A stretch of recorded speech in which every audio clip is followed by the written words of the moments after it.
Hello friends, तो आज हम डिस्कस करेंगे डायनेमिक मेमोरी एलोकेशन के बारे में। ठीक है ना। तो सबसे पहले क्वेश्चन आता है कि मुझे डायनेमिक मेमोरी एलोकेशन करनी क्यों और ये क्या होती है, इसके क्या बेनिफिट्स हैं, इसको फ्री कैसे करना है, ये कहाँ से एलोकेट, ये सब कुछ आज हम डिस्कस करेंगे। ठीक है।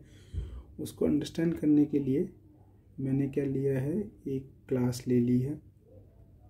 ठीक है, जो कि एम्प्लॉय करके है, जिसमें मैंने दो डेटा मेंबर्स डाल देता हूँ। ठीक है, एक अनसाइंड इंट एज, ठीक है, और एक डाल देता हूँ अनसाइंड इंट सैलरी। ठीक है, और यहाँ पर पब्लिक में एक कंस्ट्रक्टर ले लेता हूँ डिफ़ॉल्ट। इसका भी रीज़न बताऊँगा डिफ़ॉल्ट क्यों लिया है। और एक ले लेता हूँ पैरामीटराइज्ड कंस्ट्रक्टर। ठीक है,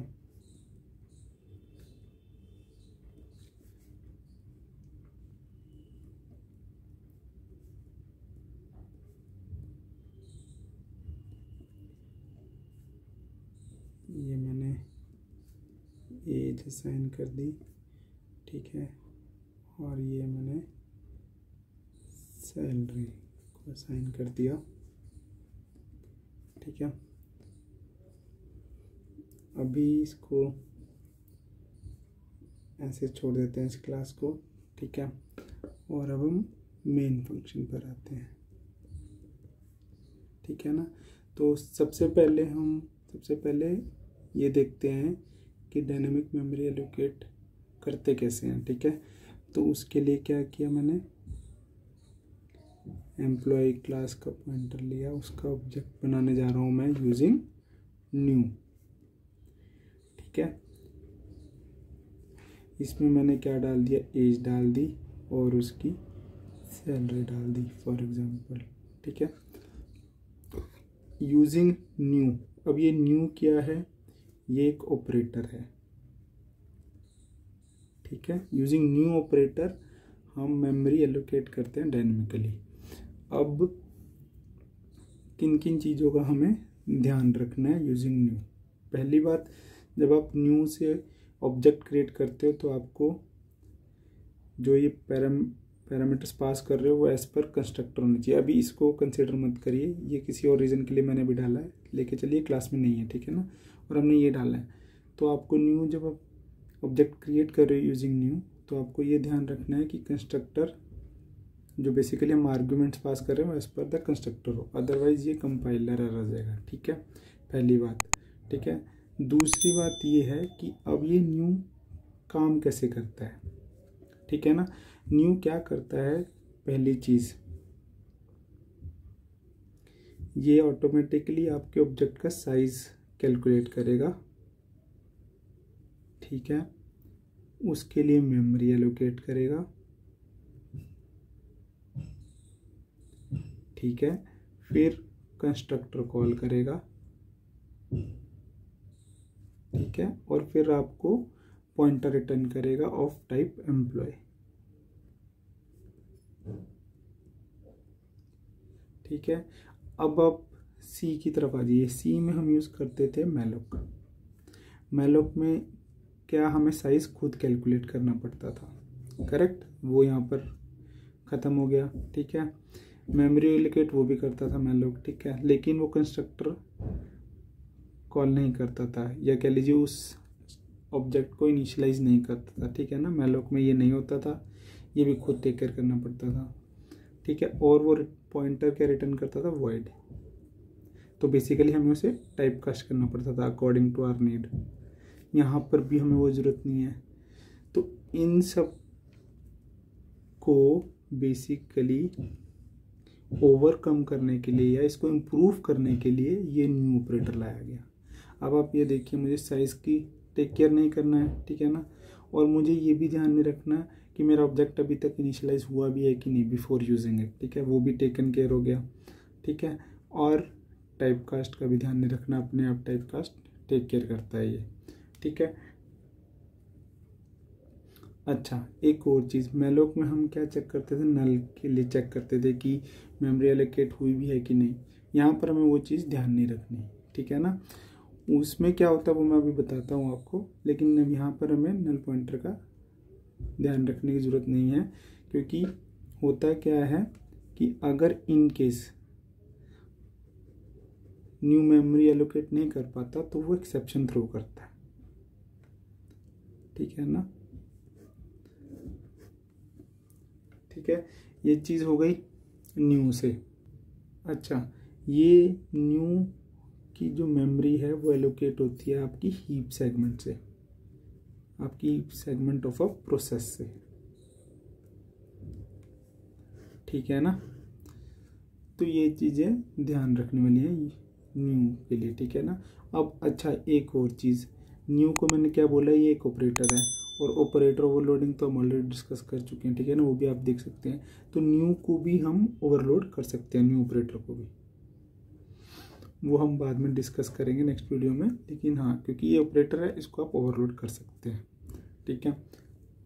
अब तो हुई ये मेमोरी एलोकेशन की बात, ठीक है ना।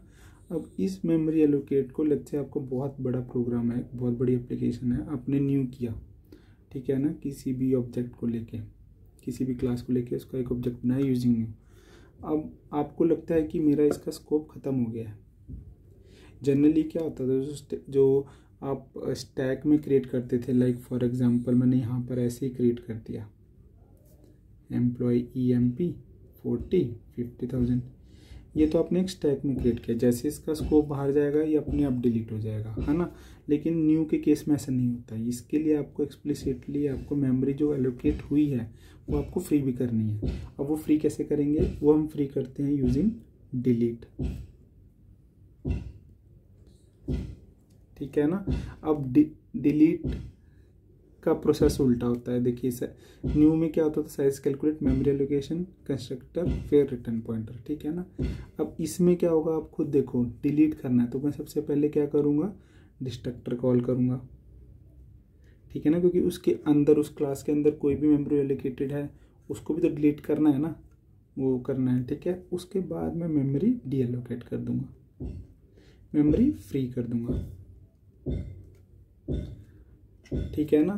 तो ऐसे डिलीट काम करता है। तो एक डायरेक्शन में अगर न्यू गया है, जो कि कंस्ट्रक्टर कॉल करता है, आपका मेमोरी पहले एलोकेट करता है और कंस्ट्रक्टर कॉल करता है, ये हो गया आपका न्यू। डिलीट उल्टा चलता है, ठीक है ना। वो क्या करता है, पहले डिस्ट्रक्टर कॉल करता है, ठीक है, फिर मेमोरी फ्री करता है, ठीक है ना। और ये लॉजिकल भी है, क्योंकि मुझे न्यू के केस में क्या है, मुझे क्या चाहिए, सबसे पहले मुझे पहले मेमोरी चाहिए, है ना।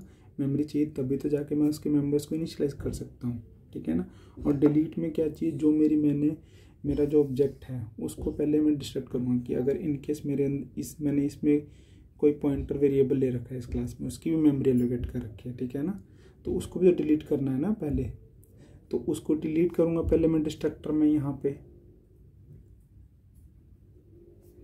ठीक है ना। और तब मैं उस सब्जेक्ट की मेमोरी फ्री करूँगा, ठीक है ना। तो ये ऐसे काम करता है न्यू और उसके कॉरस्पॉन्डिंग डिलीट। अच्छा, एक और चीज़, न्यू अगर आप मेमोरी एलोकेट कर रहे हैं न्यू से, ठीक है ना, तो डिलीट से ही मेमोरी डिलीट करनी है, ठीक है ना। They should complement each other. और मतलब कहने का है कि अगर आप न्यू से मेमोरी एलोकेट कर रहे हैं तो डिलीट से ही फ्री करना है, अदरवाइज बिहेवियर अनडिफाइंड होता है, ठीक है। अब अच्छा, दूसरी बात, डिलीट का एक केस आता है कि मुझे डिलीट, एक मेरे पास वॉइड पॉइंटर है फॉर एग्जांपल, ठीक है, वॉइड पॉइंटर कुछ भी ले लीजिए, ओबीजे, इसको मुझे डिलीट करना है और ये इसकी मेमोरी एलोकेटेड है यूजिंग न्यू। तो अगर मैं इसको डिलीट करता हूँ ना, तो आपकी मेमोरी तो फ्री हो जाएगी, ठीक है, लेकिन डिस्ट्रक्टर कॉल नहीं होगा, ओके। तो उससे डिस्ट्रक्टर कॉल नहीं होगा तो उससे क्या, दोबारा एक मेमोरी लीक का इशू आ सकता है। अगर आपके ऑब्जेक्ट में कोई भी पॉइंटर वेरिएबल उसको आपने यूजिंग न्यू कर रखा है, तो वो मेमोरी तो फ्री होगी नहीं, क्योंकि उसका डिस्ट्रक्टर कॉल नहीं हुआ, ठीक है ना। इसलिए कहते हैं डिलीट ऑफ वॉइड पॉइंटर को आपको वॉइड करना है, ठीक है ना। कहीं पे भी आपकी एप्लीकेशन में वॉइड पॉइंटर है और उसको आप डिलीट कर रहे हैं तो वो आप चेक कर सकते हैं, वो it can lead to your memory leaks for in a process, ठीक है। ये चीज़ें हो गई। अच्छा, अब हम डिस्कस करते हैं कि एरे का कैसे करते हैं यूजिंग न्यू और डिलीट। वही एम्प्लॉय क्लास है अभी, ठीक है। तो मैं उसके लिए क्या करता हूँ, अब मैं एरे ऑफ ऑब्जेक्ट्स क्रिएट कर रहा हूँ। तो एरे ऑफ ऑब्जेक्ट्स कैसे क्रिएट करते हैं, यूजिंग न्यू एम्प्लॉय 100। अब इससे क्या होगा, मेरे 100 एम्प्लॉय ऑब्जेक्ट्स क्रिएट होंगे। इसका मतलब क्या हुआ, 100 कंस्ट्रक्टर कॉल्स होंगी। और उसका मतलब क्या हुआ, क्योंकि मैंने यहाँ पे कोई आर्ग्यूमेंट्स तो पास करे नहीं, तो डिफ़ॉल्ट कंस्ट्रक्टर हमें उस क्लास के लिए चाहिए, तभी मैंने वो एम्प्लॉय क्लास में डिफ़ॉल्ट कंस्ट्रक्टर रखा था, ठीक है ना। तो ऐसे हम एलोकेट करते हैं। अगर आपको ऑब्जेक्ट्स क्रिएट करने using new in the form of array, मतलब आपको more than one object at once create करने हैं, ठीक है ना।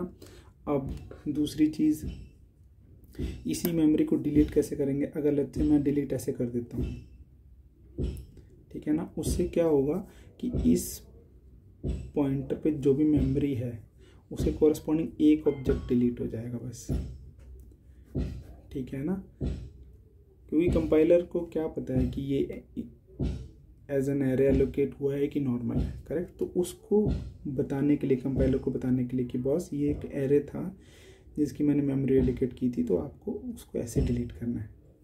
जब ये स्क्वायर ब्रैकेट्स कंपाइलर देखेगा तो वो फर्स्ट बाइट में देखेगा कितने नंबर ऑफ एलिमेंट्स, जैसे 100 है तो वो इनिशियली फर्स्ट बाइट में ही होते हैं, ठीक है ना। फर्स्ट बाइट में इसमें बेस एड्रेस की फर्स्ट स्टार्टिंग में ही होते हैं ये नंबर ऑफ एलिमेंट्स, उसके बेसिस पर वो डिलीट कर देगा, ठीक है। अब इसमें भी क्या होगा, 100 डिस्ट्रक्टर कॉल आएंगे, हर एक का डिस्ट्रक्टर कॉल होगा, उसे कॉरस्पॉन्डिंग मेमोरी फ्री होएगी, ठीक है ना। सिमिलरली फॉर अदर्स 99,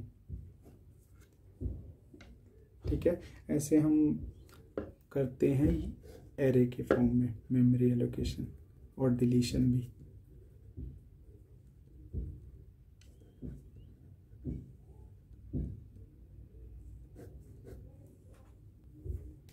अच्छा, जो हमने डिस्कस किया था कि इन केस आपकी प्रोसेस की हीप सेगमेंट फुल हो चुकी है, ठीक है ना, वो आपको अब मेमोरी नहीं दे सकता, तो इस केस में C++ का एक्सेप्शन थ्रो करता है, ठीक है ना। डिफ़ॉल्ट बिहेवियर है एक्सेप्शन थ्रो करने का, ठीक है, फॉर न्यू ऑपरेटर। लेकिन आप इसको रिप्लेस भी कर सकते हैं। कैसे कर सकते हैं, मैंने मेन फंक्शन लिया, ठीक है, वही एम्प्लॉय का ही चल रहा है। एक्चुअली न्यू ऑपरेटर से हमारा एक न्यू हैंडलर एसोसिएटेड होता है, ठीक है ना, उसका डिफ़ॉल्ट बिहेवियर होता है एक्सेप्शन थ्रो करना, लेकिन हम उसको रिप्लेस कर सकते हैं। कैसे कर सकते हैं, सेट न्यू हैंडलर करके आपने डाल दिया मेमोरी अनअवेलेबल, ये एक फंक्शन है, ठीक है। और आपने डाल दिया while 1, और क्या किया, आप कॉन्टिन्यूसली मेमोरी एलोकेट करते जा रहे हैं प्रोसेस में,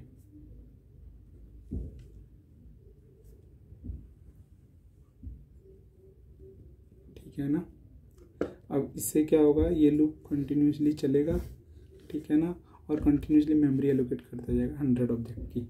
एक टाइम ऐसा आएगा कि हीप सेगमेंट एग्जॉस्ट हो जाएगी, ठीक है, तब ये memory available unavailable function call होगा। ये कैसे लिखा जाएगा, या आउटसाइड द मेन लिखा जाएगा, जिसका रिटर्न टाइप होता है void, ठीक है, और ना ही कोई इसका आर्ग्यूमेंट होता है, ठीक है। यहाँ पर आप लिख सकते हो मेमोरी एग्जॉस्टेड,